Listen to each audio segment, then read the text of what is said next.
Sveiki! Te Katrīna Runa un šis ir podkāsts Manas tavas patiesības sarunu daļa. Čau, Daiga! Čau! Šodien mums tēma pateicība, un es vēlējos iesākt ar pateicību tev par pagājušā gada mijiedarbību un sadarbību. Un sākot jau ar mūsu kopīgajām mandalu apģērbu ideju un visu, ko mēs kopā esam radījuši un ko es esmu sapratusi, izrakstot arī savu pagājušo gadu, ka tu esi viens no tiem cilvēkiem, kas ir bijis man blakus un ka mēs, tajā mūsu mijiedarbībā ir tā iedvesma radīt kaut ko, vai nu kaut ko sev, vai iedvesma par tādu tuvāko nākotni. Tā, kad paldies, un lai mums ir vēl foršāka sadarbība šajā gadā. Jā, tāds saviņojums. Kā tev ir ar tēmu pateicība? Tikko jau mēs arī pirms ieraksta runājām. Tu esi arī mani iedvesma un pateicība. Pateicība tev, ka arī tieši par mijiedarbību un atgriežoties arī pie tava iepriekšējā pēdējā podkāsta par pagājušo gadu. Viens no tiem cilvēkiem, caur kuru es sajūtu, kad es pēc satikšanās smaidu, esi tu.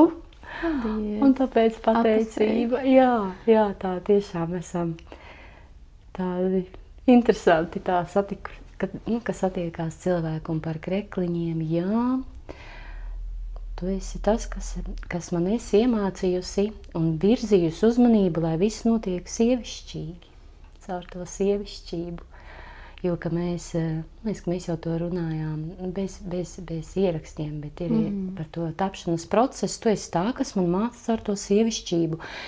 Man ir licies, ka kaut kāds mērķis, un tas ir jāizdara, un drusku nav tā vīrišķā enerģija, kaut kāds tāds, nevis caur nevaru, bet tā. Un tagad šis te krekliņu mūsu kopējais projektiņš, kopdarbs ir tā virzīšana, tā, pavirzi, sajūti, apstājies, pavirsi, sajūti, apstājies. Un tas ir tik sievišķīgi. Un man tā kā, vau! Un es tagad mācos daudzas lietas tā darīt. Tā kā man jāsaka pateicība tev par to, ka tu vērsi uzmanību tieši uz to sievišķo radīšanu, caur šo sievišķo enerģiju.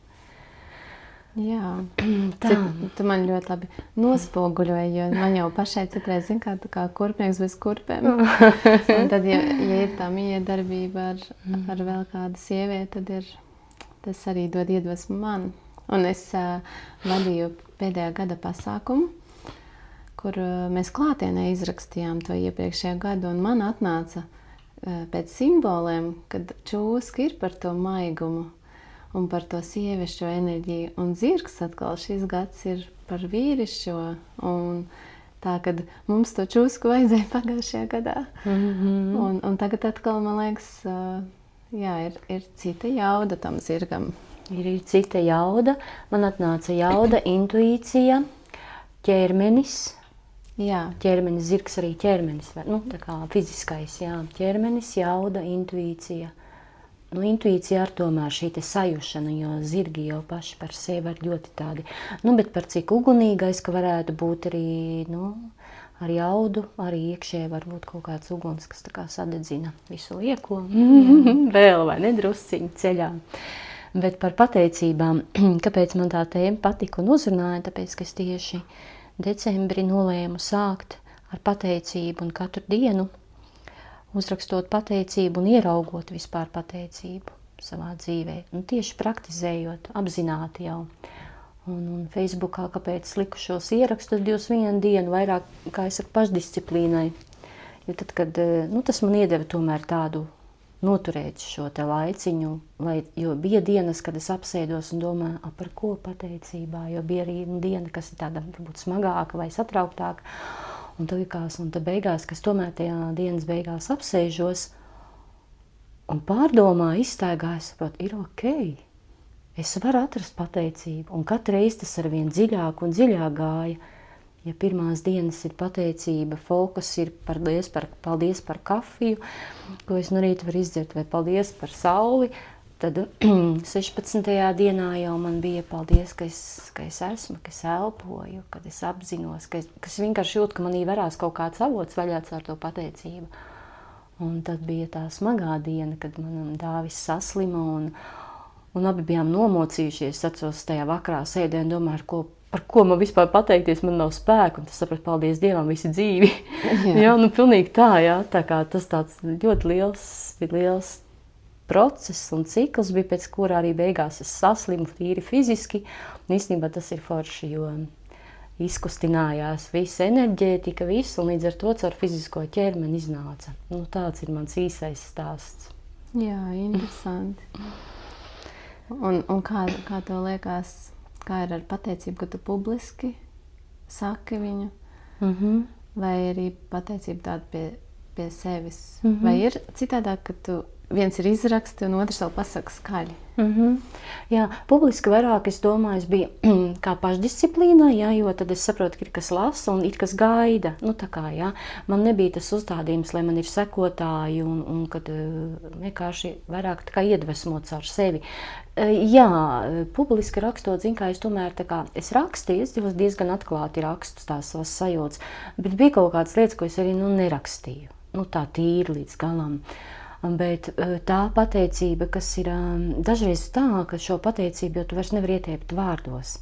Un tā klusākā, neuzrakstītā, tā jau ir vissvētākā un vispatiesākā. Jo tagad arī man vakaros, tieši vakaros, no rītiem arī varbūt kaut kā reizēm tā, cik forši un pateicos, bet vakaros tieši pārskatot dienu, es jau vairs nerakstu viņas publiski. Tagad jau ir tā klusā saruna, jo tā aciņa ir iemīta un arī, man gribās teikt, tas tāds pārskats, jeb tāds rezumē par to dienu. Jā, tas ir dziļāks, jo reizēm bija tā, ka šī sajūta nāk, pateicības sajūta, bet tev grūti atrast vārdus. Jā. Viņi ir tādi ļoti dziļi jau paliek. Un arī personiska ļoti tāda. Un kāpēc es gribēju pateicību pirms tiem Ziemassvētkiem? Likās pateicīgi ir tāda visspēcīgākā lūkšana. Jā. Nu, kad tu pateicies, un tas fokus ir uz pateicību. Nevis to, ko es vēlos, tas jau ir nākamais solis. Bet nav jau nekas nepareizi. Katrs jau mēs izvēlamies. Var arī es vēlos katru dienu. Nākamais, bet jā, nu tālūk par pateicību. Kāda tava pieredze ir kāda? Jā, man ir caur manu sajūta dienas grāmatu.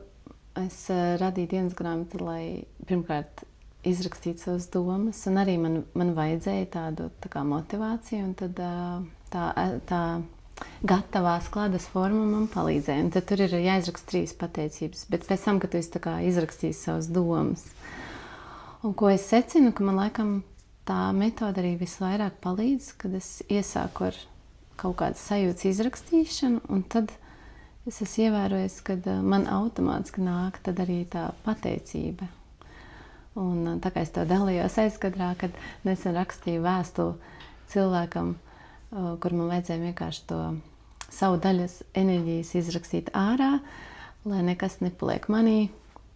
Un arī kaut vai sāc ar tādu, lai ar kādu enerģiju sāktu, tad kaut kā automātiski man noslēdzās ar to pateicību. Un pateicība bija tā kā tāds noslēdzošs punktiņš, kas iedod arī tādu iekšēju mieru.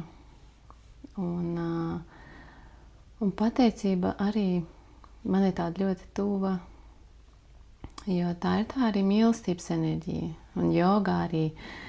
Jā, un es tagad tieši mācos padziļinātas jogas mācības, un tad tā galvenā tēma šobrīd arī ir par to, kas tad ir joga. Un joga ir iekšējā brīvība un mīlestība. Bet tas svarīgākais jogā ir, kad pieņemt jebkas, kas tev nāk. Un tad kā tu vari pieņemt to, kas tev nāk, tikai caur pateicību. Un tad, jā, pateicības var ļoti, ļoti spēcīgs instruments ir. Un tad tas ir gan pamatā garīgai mācībai, jogas mācībai. Un vispār, man liekas, pašai dzīvei, ka mums jābūt ir pateicīgiem, un ko es arī nesen sev teicu jaunajā gadā arī, man tur daudz plāni, un kad, lai kādi tie plāni būtu, lai cik jaudīgi es iet uz priekšu, jāsaglabā tā kā pietāte par to, ko tev sniedz. Un tad tā pateicība nāk tālāk. Jā, tad, kad tu teici par to pieņemšanu, kad pateicība nāk, tad tu pieņem un kļūsti brīvāks un tā kā vairāk atveries. Un man tieši nāca prātā vakardien, kad es vēl pārskatīju tās pateicības. Un kā es jau tev teicu, tā pārskatīju un domāju, nopietni, tajā brīdī es tā jutos, tā rakstīju, tā bija es, jā, tā sajūta, bet kas bija arī man tās trauksmainās dienas vai dienas, kurās jutos, tā kā kontrasti bija lieli, gan miers, gan kaut kas cits, un tā kā, tā stress varbūt drusciņi. Un interesanti, ka tajās dienās, un tas ir par to pieņemšanu, ka es sapratu tajās dienās, vakar apsēžoties, īstenībā paldies šiem kontrastiem, paldies tam, kas ir noticis, jo caur to es atkal mācos to līdzsvaru. Ja kādreiz nekas, Dievs, kā diena stresā, jā, un tu tā, jā, bet pateicībā par to, jo caur to es iemācos, cik svarīgi ir būt līdzsvarā, un es iemācos arī pieņemt to stresa dienu un iziet. Un es pat atceros vienu ierakstu, kurš bija rakstījusi, ka caur šīm stresa dienām tajās, kur ne kaut kāds spriedzīt vai kas, kad tā pateicība jau arvien vairāk un dziļāk iet, es jūtos arvien mierīgāk, un man bija tieši arī tajā pateicība ciklā 21 dienā bija viens pasākums jāvada. Un manī vispār nebija satraukums, ne trauksme, nekas tāds atbildīgs bija, un es domāju, cik interesanti. Un tad man ir parasti reiz, ka es varu mobilizēties, un pēc tam ir satraukums. Un man pēc tam vairs nebija satraukums. Es domāju, wow! Jā, tāds iekšējs miers. Jā, man šīs pateicības prakses iedeva dziļāku mieru. Un arī kaut kādās lietās tādu brīvību. Jā. Kaut kā sevi atlaist kaut ko, es pat nezinu. Es tur, atlaist kontroli laikam par notiekošo, kad varbūt dažādi rezultāti. Jā, atlaist kontroli, jā. Arī sapratu, ka man ir noņemta kaut kāda vainas sajūta vai vēl kaut kas tam līdzīgs, kaut kāds ērtums. Katrā ziņā tā mana, caur patiesībām, tā mana pēdējā atziņa, ko bija, kad esmu iemācījusies būt patiesa un godīga attiecībā uz sevi vispirms. Un tad, kad es esmu uz sevi, tad es arī uzdrošinies būt patiesa un godīga attiecībā ar citiem. Jā. Paust. Un kad tāds lielākais izaicinājums ir nevis tur kaut kas man stresi apkārt vai ārpasauli, bet vislielākais izaicinājums ir kompromiss ar sevi. Jeb tas, kad sevī nav tas, ka tev ar sevi jāstrīdās. Un tas vairs nav ok. Ja es, piemēram, esmu pretrunā ar to, kas man ir jādara, vai es domāju tā, bet apstākļi vai kas spiež kaut ko darīt. Nē, tas vairs nav. Un tas tā interesanti, ka tas, jā. Jā, tā kaut kā dziļi iegāja kaut kur. Nē, jā, jo tā ir. Es paralēli runāju, man atkal atnāca tāda asociācija, ir tāda multfilma Inside Out par emocijām. Tur ir par tām emocijām, kas ir mūsos. Un tad tur ir tā garlaicība, dusmas, prieks un laikam arī bija vēl 4. aizmirsu, kā viņa saucās, bet viņai 2 daļas tajā filmē, bet tā galvenā doma bija, kad tur rāda to iekšējo mūsu pasauli, un kad prieks, ko viņš dara, viņš tā kā neļauj tur, piemēram, dusmām pienākt vai pie pults vai garlaicībai, vai arī tur bija envītas, tā kā greizsirdība. Bet tā morāla tai multenei bija tāda, ka tu nevari iegūt to patieso gammu emociju, ja nav viss tas komponents kopā, un tad tur vajadzēja mirkļus, kad ir tās skumjas, viņi nelaid arī, un tad, ka ir skumjas, un kad tikai caur tām skumjām, pēc tam, kad atnāk jau tas prieks, tad atnāk pateicība. Un tur bija tik skaisti ļoti parādīts, kad, jā, tur tādas iezīmējas, piemēram, priekam, tur dzeltena bumbiņa mums galvā, tad skumjām tur pelēk zila. Ja viņa pieiet pie tās pults un vada mūs, un tad, kad viņas abas kombinācijā bija tā bumba tur mirdzēja kaut kādi tur īpaši. Un tas ir interesanti, jā, par to. Bet tas ir redz arī caur tādu čūskas gadu, caur visādām transformācijām, mācībām, un tev atnāk tāds, man vienkārši vajadzēja pieņemt un vērot, un tu jau arī radīji, tev arī radošums atvērās. Man arī tā bija pagājušajā gads pēc tā kā slimošana ietveros. Tev atnāca radošums. Jā, bet tas bija miedarbībā. Tas bija, miedarbībā. Tāpat. Es domāju, ka noteikti atvērās radošums. Jā, miedarbībā. To es pavisam aizmirsu. Paldies, ka atgādināji. Man ir skaista dāvana. Jā, man sāka tapt tie puscimdiņi un ne tikai adīt, bet man pilnīgi gribēs tieši izšūt ar pērlītiem atkal tas smalkums, iedot to smalkumu. To. Jā. Un tagad interesanti, jā, man ir vēl puscimdiņi, kurus es tapinu, jo man ir tā vēlme visu laiku radīt, bet radīt caur rokām, darboties, tā kā taustāmu. Bet es arī zinu, kāpēc tā. Es pēc matricas skatos, man ir šis burvis brīnumdaris ļoti spēcīgs, kas caur rokām rada. Tāpēc arī droši vien masāžas pārējais. Tas radīšana, pieskāriens, viss. Tavu masāžu arī es šodien biju pirms mūsu sarunas. Tad es esmu tik ļoti relaksēta un aizsmakusi balsi. Bet tavu masāžu ir arī man tāds atklājums, kad es pie tevis gāju, bet neregulāri, un paralēli vēl gāju citur, jo man likās, man taču vajag to sportisko masāžu, un man vajag izmasēt muskuļus un tā, bet tagad, kad es eju pie tevis, tā kā tādā rituālā, es teiktu reizi mēnesī, man sanāk. Un tā ir tā sajūta, kad tu mani atgriez tajā manā pateicībā un tajā iekšējā mieraņā, lai ko es būtu tur uzlikusi sev, un tad es atnāku un tā. Bet šodien, kad tu man masēji, sapratu, ka tas gads un tie rituāli, kurus tur veicu pirms tam, tu man likās šodien vienkārši tā kā baudīt tā dziļu meditāciju, ka vairs nebija sajūta, ka noteikti tur labi padarbojies arī, bet es nezinu, kā tu jūti to, bet man likās, ka man nevajag vairs tā kā atgriezt centrā, ka es esmu centrā, bet man vajag vienkārši tādu, ka man kāds samīro un tieši tavu pieskārienu vajag. Un kaut kā bija tāda sajūta, ka man tā ļoti lēni, apzināti un tā kā dziļumā, tā kā, ka tas audums ir kā izveidots, un tad tu viņu tā kā tāda, tā. Jā. Es nezinu, tā sajūta tā lēni un dziļi, tā kā, tā. Es izbaudīju. Jā, man nebija nekāds tāds liels tur, ar eļiņām tur varbūt aizgāja kaut kāds, bet... Jā, un es nebrīnos, ka tev ir lēmts radīt ar rokām. Jā. Un tā bija, cimdiņi. Man ir cimdiņi. Cimdiņi man atnāca, gan jau nākamgad kaut kas cits. 2 gadus man bija eņģelīši, kurus es radīju. Un šogad, arī uzradīju, bet nebija tā sajūta. Viņi arī atnāca citādi vairs,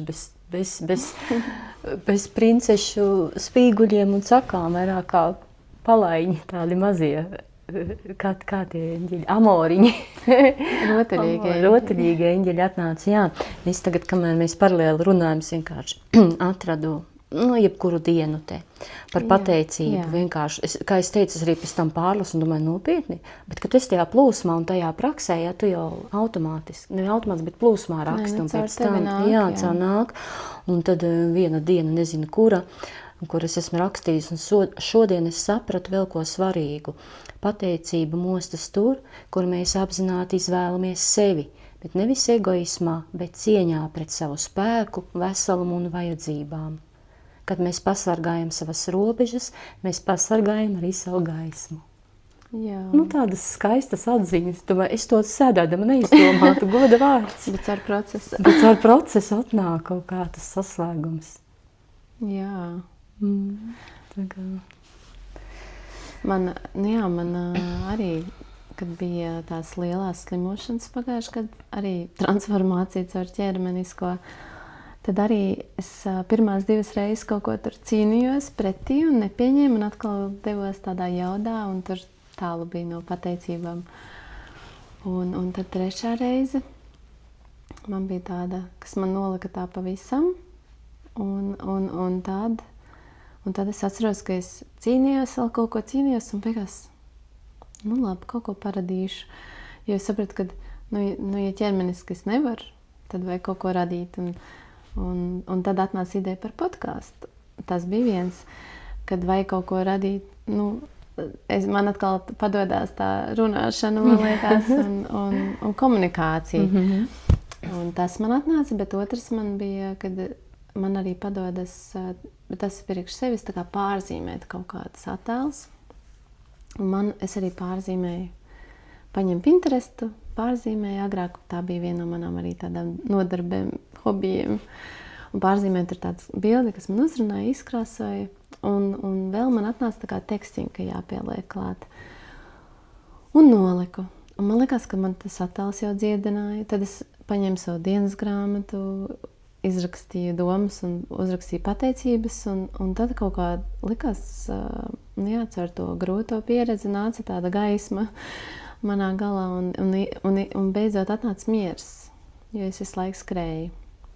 Un tagad jau, kad tas gads gāja, es caur to mieru tā kā centos turpināt, un tad iedvesmoju, acīm redzot, tevi arī tā kā pieņemt, kā ir, jo es jau biju izdzīvojis to. Un tagad decembrī man salikās kopā tas radīšanas process, un kāda ir tāda bilde. Bet iedomājies arī, tā kā tu lasi to savu tekstu, šobrīd tu nezini, kā tu viņu uzrakstīji. Man bija tajā mirklī, es nezinu, es vienkārši paņēmu bildi un uzzīmēju. Bet decembrī atnāca skaidra atbilde, kādēļ tieši tāds zīmējums. Tas bija interesanti. Tā kā kādēļ tieši tāda tēli, kādēļ tieši tāds poza. Ja man patīk zīmēt cilvēku vai seju, un tur bija 2 cilvēki, divi cilvēki apskāvienā. Bet tādi ne intīmās attiecībās, bet tā kā, kad viens sargā otru. Un bija ļoti interesanti, pēc tam izanalizēt caur tādu terapijas praksi, ko tad tas īsti nozīmē. Un tā bija ļoti tāda spēcīga ziņa, ko mana zemapziņa bija izzīmējusi tajā slimošanā. To es atceros, jā. Jā, tā kā tu saki, ir kaut kādas lietas, kas nāk mums no zemapziņas ārā, tēlos, simbolos. Bet tas laikam ir... Tikai pēc tam tu saproti, kas tas ir. Bet tam ir jābūt rokā ar to iekšēju mieru un to stāvokli, kurā tu esi. Tu nevari izdomāt, es tagad šodien zīmēšu Mēs jau arī par to runājām. Kad, vismaz man jau tā ir izveidojies, ka es nevaru tā. Daiga, tu rītdien uzzīmēs, uzzīmēšu, neuzzīmēšu. Man tā nesanāks, ka vajag to impulsu kaut kādu vai to plūsmu, kurā tu sāc radīt. Un tad tas ir dzīvs, patiess, un tas elpo un strādā un darbojās. Un tas nes vēsti vai simbolu, un tu to saproti. Tas nav tādā, tāpēc, ka vajag, bet tas nāk jau no kaut kādas citas, vai ne? Tas nozīmē, ka ja kādam klausītājam, nezinu, ir šobrīd brīdis, kad iesprūdis kaut kur, vai netiek uz priekšu, vai nezinu, ko darīt, bet vispār, tikko atcerēs par pateicībām. Tas tiešām nozīmē to, kad vispār vajag sākt ar, ka tu sakārto to savu prātu un savu iekšējo sajūtu un nonāc līdz pateicībai. Un tad arī viss pārējais saliekās un atverās tas skatiens uz lietām, jo es tikko atcerējos, kad es radīju manu seju dienas grāmatu, kad es biju vēl ar tikko vēl svaiga mammas, svaigi iegūs mammas lomu ar pirmo meitu, un es biju tādā apjukos ļoti. Un tad man tā dienas grāmata, ko man viņa palīdzēja, ja man bija tāda tā kā ļoti, ļoti nemierīga sajūta, tāda, ka pat, nezinu, ķermenis kratās no tā, cik ļoti liela trauksme nāk naktī, no tās lomas, no tās atbildības. Tad es ņēmu talkā savu dienas grāmatu, un arī vakarī bija mani, kaut vai es esmu radījusi viņu, lai no rīta rakstītu. Tagad tur ir tā kā tiesāts dienu, un tagad dienai pasaka to savu novēlējumu un pateicību. Bet man kaut kā tie vakari ļoti... Tie ir mani, tie brīži, un arī meditēt man labāk patīk vakarā nekā no rīta. Un tad es ejot gulēt, centos, tā mana metode bija censties vienkārši nedomāt, nepievērst uzmanību, kas tad tur man nāk ārā, vienkārši sākt, izrakstīt. Un tad, kad es izrakstu, tad es nonāku pie pateicībām. Izrakstu arī, tā kā tu saki, sākumā tur elementāras pateicības. Paldies par ēdienu, paldies par jumtu virs galvas, paldies par apģērbu. Un tad es sev nosolēju tā kā rakstīt katru vakaru, kamēr man ir sajūta, kad pietiek. Un tad es tā rakstīju, nezinu, kaut kādas tur 5 dienas pēc kārtas. Un tad tajā 5. dienas naktī man pēkšņi sapnī atnāk tā kā beidzot saliekas sapnī. Es esmu vizuālais cilvēks, un man sapnī saliekas tā kā bilde, kas man būtu jādara, vai arī kas man būtu nepieciešams. Un tad, ko tas nozīmē, man attīrījās tā kā liekas tās domas un mana frekvence, un tajā stāvoklī es tikai varēju sevi sadzirdēt vispār. Un tā man ir arī tavā masāžā tā, vai skaņu terapijā. Jebkur, kur ir tā dziļš miers, relaksācija un tā tīrā enerģija pretī. Man atnāca vārds skaidrība atnāk. Jā. Vismaz man atnāca skaidrība par lietām. Es pieņēmu lēmumu nevis balstoties uz emocijām vai vai atnāca atziņa kaut kāda, bet tāda skaidrība. Un kad saki, top skaidrs, vai ne? Jā, un interesanti, ka tas nāk caur tādu vienkāršu praksi. Vai ne? Ļoti īstenībā. Jā, un tas var iet kopā ar dienas grāmatu, bet tas var būt vienkārši tā kā tu sāc rakstīt pateicības. Jā, vienkārši. Bet, zini, es domāju, arī, īstenībā jau ir tā, ka mēs runājam, daudz prakses jau ir svētīgas. Jā. Jo es kādreiz domāju, redz, kā, ja, piemēram, mēs paņemam jogu, kur ķermenis darbojās, bet arī apzinātība un viss tā klātesamība, jā. Vai arī tikai pateicība, ka es dienu daru, un tik un tā mēs atgriežamies, jo es caur pateicību tik un tā nonācu līdz slimošanai, ķermeņa attīrīšanai. Un savukārt otrādi arī var darboties ar ķermeni, tu tāpat nonāc atkal, vai ne? Tie ceļi un instrumenti ir dažādi. Un to es laikam gribēju pateikt. Tu saprati mani, vai ne? Vai arī nekas nav nepareizi. Kaut ko radošu, jā. Tu arī var nonākt pie tā arī, pateicības un iekšē miera. Bet man gribās teikt, ka tomēr vajag bišķi to pašdisciplinu, nevis mazliet, bet vajag to pašdisciplinu, tomēr to ritmiskumu un to. Un es tieši arī, tagad es to prieka praksi turpināšu citu atkal, un tad es tieši skatījos, kāpēc tādi uz vienu dienu. Un tāpēc, ka tajā izveidojas tie jaunie ceļi, ieradumi, un tas nenozīmē, ka viņš taps jau tā kā stingrs, spēcīgs, bet viņš jau būs tā taciņa, vienkārši ir jāturpina, jā. Protams, ka pastāv, ka vēl kaut kas vecs nāks ārā, un tas viss. Galvenais nenosodīt sevi, atgriezties atpakaļ, ka tu vari. Un nepamest to visu, jo un ir kaut kādas dienas, bet tas arī dažreiz mums ir, vismaz es pēc sevi zinu, kad ir viss tāds grūtākais, bet tā kā dažreiz, piemēram, arī tās pateicības, tu apsēties, liekas, nopietni, nē, tāda, bet nevis caur tādu varbūt agresīvo, bet caur tādu, nē, tu izdari, un tad izdari, tu saproti, ok, tu atkal kaut kādu jaunu esi, vai, tomēr, tā kā, kā es te arī uz vienu semināru biju un teicu, mums smadzenēs, bet mums ir tie filtri, un caur filtru, mēs skatāmies uz pasauli, un man varbūt tajā filtrā ir mīnuszīme, pluszīme, mīnusi ne, un plusiņš, un tad ir mīnus, plusiņš un mīnus, un lai tā plusiņa tiktu, man jātiek cauri tam mīnusiņam, un ja man tas daļai šodien nerakstīšu pateicību. Nē, tu rakstīsi, Daiga, kāpēc tu šodien negribi? Parunājies ar sevi, atrodi un uzraksti, un tad tu tiec pie tā plusiņa, un tev jau smadzenēs tingš, jauns ir. Līdz ar to tas vecais vai kaut kāda vecā programma, vai kaut kāds sastrēgums, tas jau ir izneutralizējies, tu jau visu uztaisīs. Tas vienkārši gribēju ar to pateikt, tas mehānisms ir tik smalks, kas mūsos darbojās. Jā. Vai ne? Bet ar katru praksi tas jau arī pie jebkuras ir tādas. Jebkuru arī... Kad ir tā disciplīna un tev ir tā savas prakses, arī tādi iezogās šie, tā kā, man bieži tā ir ar augsto peldi, piemēram, vai tiešām es tagad tieši tajā, tā kā, kam to vajag, pēc tam aizēju, izdaru, un, forši, ļoti forši, bet tie jautājumi, ne, tas nāk tāds. Viņu, jā. Tāpat ar meditāciju es esmu ļoti noguruši šokar. Man nevajag šobrīd un pažēlošu sevi. Bet jā, kad gāju pie Rubeņa, pie Jura Rubeņa to 3 dienu tādu retrītu, tad viņam visi pamatā viņš teica praks un katru dienu. Un tur pat nebija pa dienu skaiti, viņš vienkārši teica sāc. Un ja tev sanāk izlaist, atgriezies. Bet galvenais saprast, kas tev strādā. Un tas arī mēs varam novēlēt arī mūsu jau klausītājiem vienkārši pamēģināt.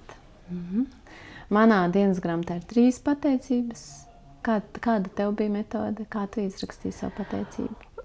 Es skatījos, kas man nāk, bet es tagad, kad pārskatīju vēlreiz tās savas pateicības uzrakstītās, man bija īstenībā līdzīgi, es biju domājis tikai to pateicību rakstīt, bet es skatījos beigās, ka man tie ieraksti ir tādi, kā tu teici. Vispirms ir kaut kāda informācija, emocijas, dienas gaita, un tad ir pateicība. Bet tas sanāca tik dabiski, lai gan es kaut kā biju iedomājusies, bet tu nekur nevar aizbēgt no tā, kā saka, no tā pirmā slānīša. Ja? Tā tad bija. Laikam ir jāizraksta. Jāizraksta tomēr, un tad sāks pateicība, jo tas ir tas updates vai rezumē. Un man tāda viena liela, bet dažreiz tādas vairākas mazas, bet vairāk man tas nāc tās atziņās. Jā, man pateicība. Jā, atziņās. Jā. Bet par prieku gan es tagad 3 priekus izdomāju. Dienā, ja viens nepiepildās, tad 2 konkrēts priekus, tad vismaz tie 2 vēl, jā. Bet par pateicību es vienkārši ļāvos un tad saprast, kas tur ir. Bet katrā ziņā es arī tiešām novēlu sākt. Vienkārši sākt, un nav svarīgi jaunais gads, Ziemassvētki, Jāņi. Bet tad, kad tu jūti iekšā to, es esmu gatavs un es vēlos. Tagad es vēlos. Jā, man liekas, rekordi, ja ņemam vērā, ka ir zirgs ir par disciplīnu. Nu jā. Tā, kad sākam un kopā. Paldies tev un paldies visiem, kas klausījās.